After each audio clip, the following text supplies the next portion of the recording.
Bienvenidos de vuelta al canal. Si son nuevos por aquí, mi nombre es Bruno y en este canal comparto contenido bíblico y teológico para aprender más sobre la palabra de Dios. Hoy día les quiero hablar sobre cómo la soberanía de Dios puede actuar cuando al mismo tiempo el ser humano es libre. Cómo tenemos libre albedrío y al mismo tiempo Dios puede ser soberano, conocedor de todo, omnipotente e incluso en algunas cosas determinarlas sin violar nuestro derecho de libertad. Y en la Biblia hay casos conocidos de esto. Está el de Judas, que es elegido como hijo de la perdición para que se cumpla la profecía. También es el caso del faraón, cuando Dios dice que va a endurecer su corazón. Entonces faraón no era realmente libre, sino que Dios hace que él se comporte así. Y en tercer lugar está la definición y la descripción del proceso de salvación, digamos, donde la predestinación tiene un rol fundamental, un rol central, y nos preguntamos cómo es que Dios puede predestinar a todo el que es salvo y al mismo tiempo nosotros creer en fe y ser salvos.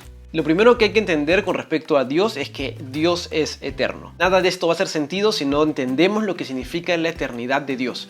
Y eso se expresa desde el inicio de la Biblia. Cuando en Génesis 1:1 se dice que en el principio, esa expresión hace referencia a la eternidad. No es de una forma literalista el inicio del tiempo, sino es en este tiempo eterno, en la eternidad que está fuera del tiempo. Es decir, Dios existía incluso antes de la creación del tiempo. Y es en esta eternidad en la que este Dios trino decide hacer un acto creativo y crear todo lo que existe. Y con todo lo que existe implica incluso la creación del tiempo y el espacio, implica la creación de todo el cosmos, implica la creación de todo lo que entendemos. Entonces Dios, por lo tanto, está fuera del tiempo. Dios no está dentro de la línea temporal, sino que Dios está por fuera del tiempo. Él es supremo incluso al tiempo, a diferencia de nosotros que somos seres temporales y por lo tanto somos esclavos del tiempo, de donde el momento que acaba de pasar ya no puede volver.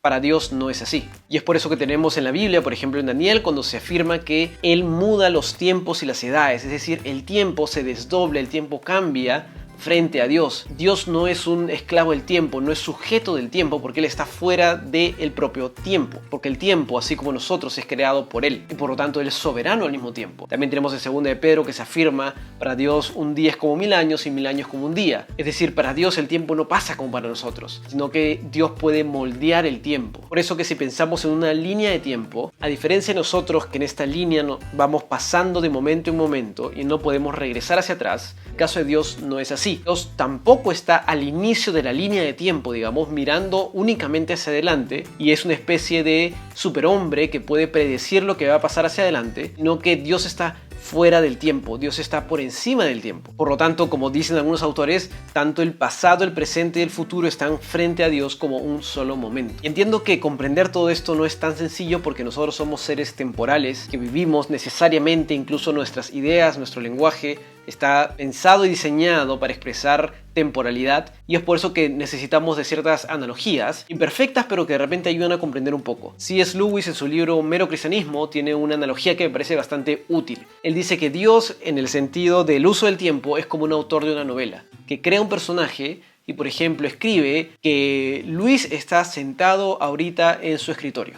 Y así como el autor de la novela se puede sentar a pensar sobre Luis que está sentado en un escritorio sin hacer nada y pensar en cómo se siente Luis, en qué cosa quiere hacer Luis, en qué tiene puesto Luis, en cuáles son sus anhelos, sus aspiraciones, si se siente bien o mal, o todo lo que el autor de la novela quiera pensar, y puede tomarse mucho tiempo al hacerlo. Para la línea temporal de Luis, del personaje creado, no ha pasado ni un segundo. El autor de la novela puede tomarse mucho tiempo reflexionando algo, ver toda la línea histórica de Luis, y Luis puede seguir en ese momento sentado sin hacer nada, sentado y quieto, y para él no ha pasado ni un solo segundo. De esa forma, así como Dios está fuera del tiempo porque todo es creado por Él, es como podemos comprender perfectamente, pero de repente comprender por analogía, cómo Dios se mueve en el tiempo. Ahora, con lo que hay que tener cuidado al hacer estas analogías es evitar caer en la falacia del superhombre, que es lo que a veces se suele hacer de Dios. Pensar explícita o a veces implícitamente en Dios como una especie de superhombre, en un ser que está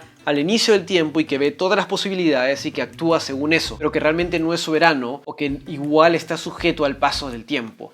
Es decir, Dios tiene que actuar de alguna forma u otra para cumplir su plan porque si no se acaba el tiempo. Y esta es una falacia muy común. A veces se comete de forma implícita. Una analogía que algunos cristianos usan para ejemplificar esto es la de Doctor Strange. En la película de Avengers, en la penúltima, vemos que Doctor Strange evalúa 14 millones de escenarios y dice, bueno, en uno ganamos, ¿no? Entonces, a veces se hace de Dios como esta especie de superhombre, como Doctor Strange, en donde no es realmente soberano, pero tiene la capacidad de un superhombre de ver muchos escenarios y por lo tanto elegir por dónde va yendo, según como el hombre va actuando. Esa es una falacia, porque Dios es completamente soberano. Dios va a hacer lo que quiere hacer siempre. Y debido a que está fuera del tiempo, lo puede hacer sin vulnerar el libre albedrío del hombre. Entonces, para ir a los tres casos que mencioné al inicio del video, de Faraón, de Judas y de la misma salvación, cómo es compatible la soberanía de Dios con el libre albedrío. Ahora que ya entendemos más o menos cómo funciona el tiempo y Dios. El caso de Faraón es algo bastante sencillo. Si bien vemos que en 10 veces en el Éxodo se menciona que Dios va a endurecer el corazón de Faraón,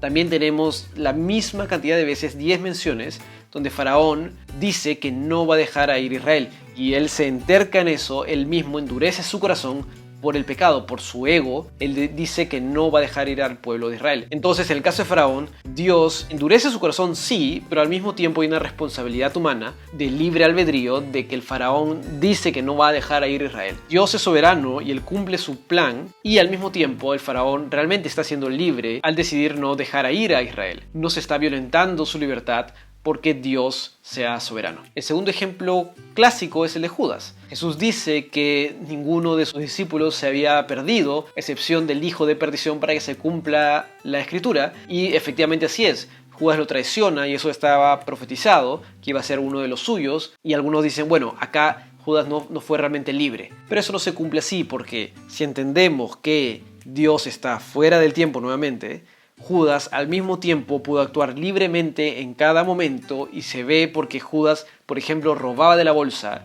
y Judas era una persona ambiciosa porque buscaba más las posesiones materiales y probablemente estaba con Jesús buscando ese reino terrenal. Todo eso se cumple y todo eso lo piensa Judas de forma libre. Al mismo tiempo, el plan de Dios soberano está actuando ahí. Entonces vemos que ambas cosas terminan siendo compatibles, y vemos a un hombre forzando a otro, sino vemos un Dios soberano y todopoderoso que puede actuar fuera del tiempo y conoce la voluntad de cada una de las personas. El tercer caso es el caso probablemente más importante de la salvación. Vemos en Efesios que se afirma que hemos sido predestinados y por lo tanto somos salvos. También lo vemos en Romanos 5, donde se afirma que todos los predestinados, todos los elegidos, son todos los justificados y todos serán glorificados. Esta afirmación a veces hace pensar o que Dios es totalmente soberano y elige sin que el hombre tenga que hacer nada, y por lo tanto, ¿para qué predicamos? ¿Para qué obedecemos? Si al final Dios va a hacer lo que Él quiere hacer, entonces no tenemos que hacer nada. Y la otra falacia del otro extremo es que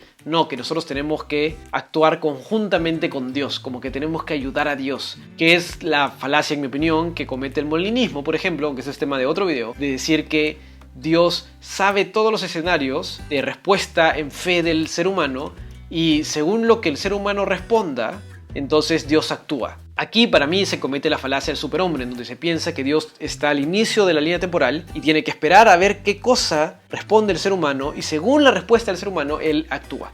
Esto violentaría la soberanía de Dios. Lo que tenemos en la Escritura es que Dios es completamente soberano. Por su soberana voluntad, en amor, porque Él decide hacerlo, quienes van a ser salvos. Pero al mismo tiempo se afirma en la Escritura que el ser humano tiene que responder en fe a la obra salvífica y justificadora de Jesús en la cruz.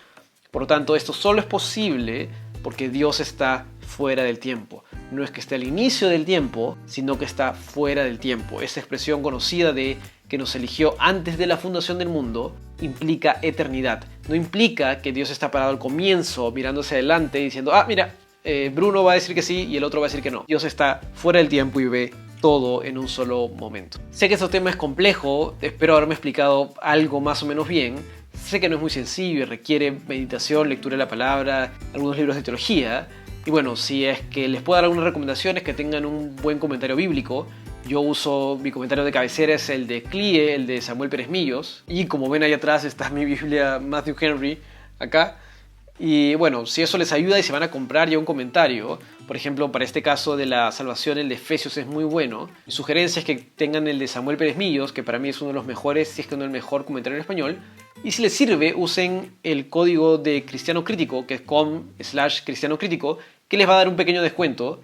Además que CLIE tiene toda la colección completa de Samuel Pérez Millos. A veces en las librerías locales hay algunos que no están porque se agotan. Cómprenlo por ahí si les sirve, si ya lo van a usar.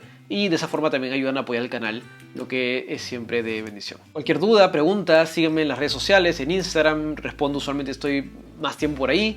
También por acá, comenten si tienen alguna duda, alguna pregunta, es algo que no hayan entendido bien. Y espero que este video haya sido útil. Les dejo aquí un par de videos para ver en caso quieran seguir aprendiendo un poco más del texto bíblico y de teología. Y nos vemos en el siguiente video. Hasta la próxima.